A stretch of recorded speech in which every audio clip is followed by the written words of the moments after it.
बहुत प्रयास हुए अपनी भाषा संस्कृति के विकास के लिए।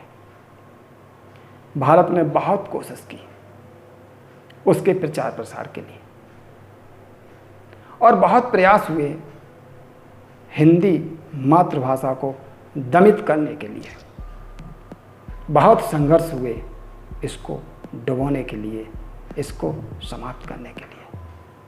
लेकिन बात है कि ऐसी हस्ती मिटती नहीं हमारी।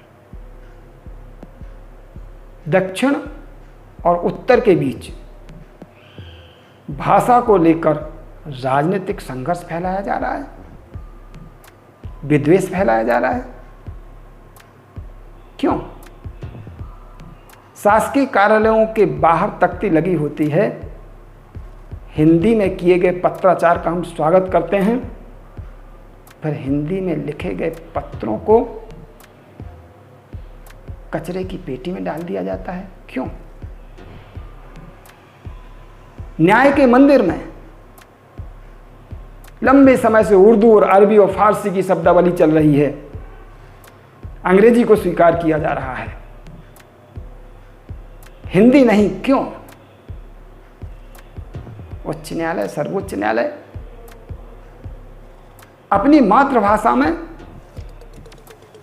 बात करने के सम्मान का साहस क्यों नहीं करते? प्रयास होना चाहिए, प्रत्येक विभाग में प्रयास होना चाहिए, हमारे स्वभाव में प्रयास होना चाहिए। हम आज हिंदी दिवस पर हिंदी पर बहुत बड़ी बड़ी बातें करेंगे, लेकिन अपने स्वभाव में, अपने विचारों में, अपने परिवार में कितना हिंदी को महत्व देते हैं, इस पर भी आत्म अवलोकन की आवश्यकता है। जितने लोग इस वीडियो को देख रहे हैं उनमें से अधिकांश के बच्चे अंग्रेजी माध्यम के विद्यालय में पढ़ते हैं। क्यों?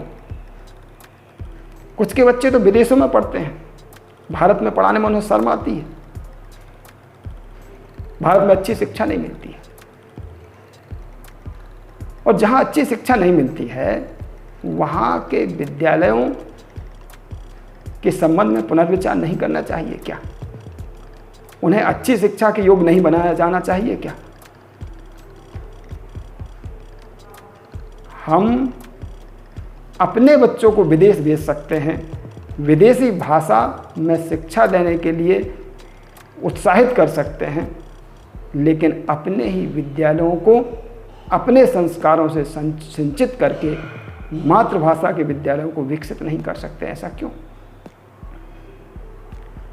मैंने तो ऐसा तक देखा है कि हिंदी के विद्यालयों की समितियों में काम करने वाले अधिकारी गण अपने बच्चों को अंग्रेजी माध्यम के विद्यालयों में पढ़ाना पसंद करते हैं।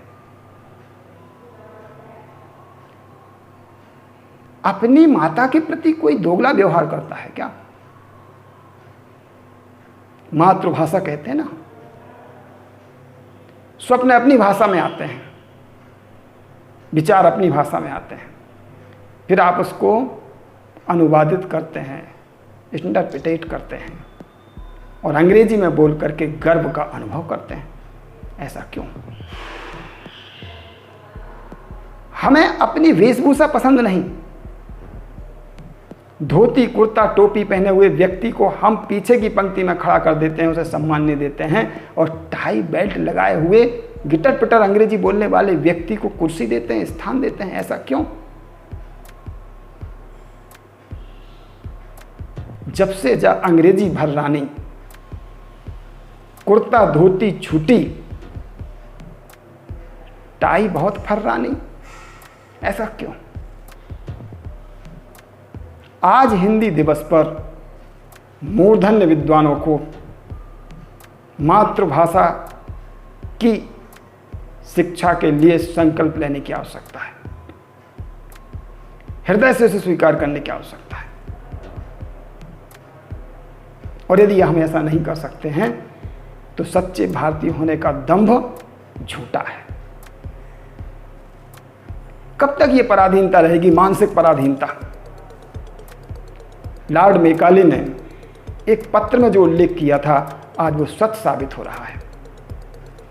उसने कहा था इस देश को यदि गुलाम करना है तो इसकी भाषा के अंदर परतंत्रता के बीज डाल दिए जाएं,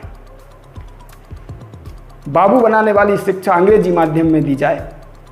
और हुआ भी वही, अंग्रेजी माध्यम में पढ़ने वाला व्यक्ति अंग्रेजी शासनकाल में कलेक्टर बनता था, हिंदी माध्यम में पढ़ने वाले व्यक्ति को इसकी संभावना ना के बराबर थी।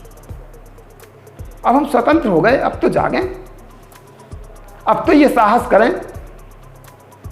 हमें ये बताइए कि भारत के अलावा जितने भी देश हैं, सभी देशों की अपनी मातृभाषा है, उनके कामकाज अपनी भाषा में होते हैं,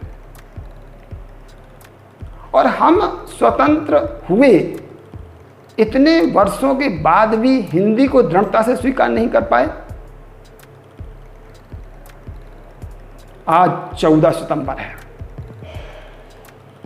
यदि हम चाहें तो ये तय कर सकते हैं कि 14 सितंबर से एक सप्ताह के अंदर भारत के अंदर एक भी कागज अंग्रेजी माध्यम का नहीं लिखा जाएगा, एक भी निर्णय अंग्रेजी माध्यम में नहीं किया जाएगा।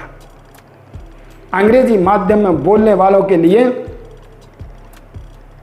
बहुत अच्छा सम्मानित स्थान प्राप्त नहीं होगा। एक रात में 24 घंटे में अगर कोई देश अपने देश की भाषा और वेशभूषा के प्रति सम्मान स्थापित कर सकता है तो हमें एक सप्ताह का समय है। एक सप्ताह के अंदर अंग्रेजी को उखाड़ फेंकिए। है क्या साहस? अदम्य साहस चाहिए इसके लिए, राजनीति नहीं चाहिए। लेकिन देखने में ये आता है कि जाति पंथ के नाम पर जो लोग राजनीति कर रहे हैं, समाज में विभिन्न प्रकार के लोगों के बीच में जो राजनीति कर रहे हैं, अगड़े पिछड़ों के नाम पर जो राजनीति कर रहे हैं, उन व्यक्तियों के अंदर अपनी भाषा के प्रति वो सम्मान और साहस शायद नहीं होगा। कुछ प्रदेश अपने यहाँ भी हैं जो निर्णय करने में प्रथम स्थान पर आते हैं। उन प्रदेश के मुखियाओं का आह्वान है कि इस हिंदी सप्ताह के अंदर कम से कम अपने प्रदेश में अंग्रेजी माध्यम के समस्त विद्यालयों को उखाड़ फेंकने का, ईसाई मिशनरियों के द्वारा जो षड्यंत्र किया जा रहा है, भाषा के नाम पर जो द्वेष फैलाया जा रहा है और ईसाईकरण का जो प्रचार प्रसार किया जा रहा है, उसको उखाड़ फेंकने की आवश्यकता है। मध्य प्रदेश का बैतूल क्षेत्र, झारखंड का पूरा क्षेत्र, पूरा का पूरा छत्तीसगढ़ आज ईसाई मिशनरियों की गिरफ्त में है। 5 बातों को ठीक करने का संकल्प लेने का समय आ गया है। और वो 5 बातें कौन कौन सी हैं? पहली बात, मिशनरी अपने उद्देश्य को पूरा करने में भारत में जितनी गति से वो सफल है उतनी किसी भी देश में सफल नहीं रही है। इसे असफल करने के लिए क्या प्रयास किए जा सकते हैं? साहस है। मीडिया सामान्यतः चाटुकान ना हो, मीडिया सत्य का रहस्य उद्घाटन करे, क्या साहस है? मार्क्स, ऐसे व्यक्ति जो अपने ही देश में रहकर अपने ही धर्म संस्कृति के विरुद्ध आंदोलन करते हैं, राष्ट्रभक्ति को चेतावनी देते हैं, ऐसी मार्क्सवादी परंपरा को नेस्त नाबूद कर दो, साहस है? मैकाले की शिक्षा पद्धति को उखाड़ कर फेंक दो, क्या साहस है?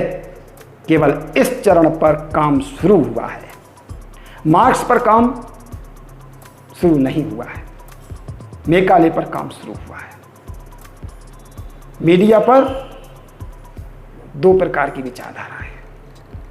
सामान्यतः पूरी मीडिया को अब राष्ट्र के प्रति सचेतना का, राष्ट्र प्रेम का और स्वदेशी के भाव को जागृत करने के प्रचार प्रसार का बीड़ा उठाने की आज से आवश्यकता है और स्वदेशी भाषा, मातृभाषा के लिए काम करने की आवश्यकता है।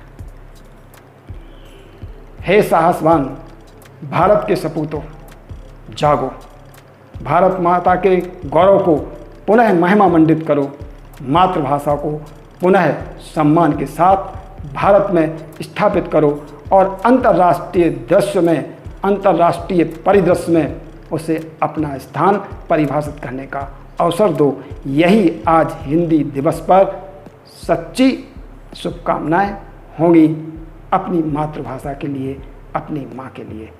नमस्कार।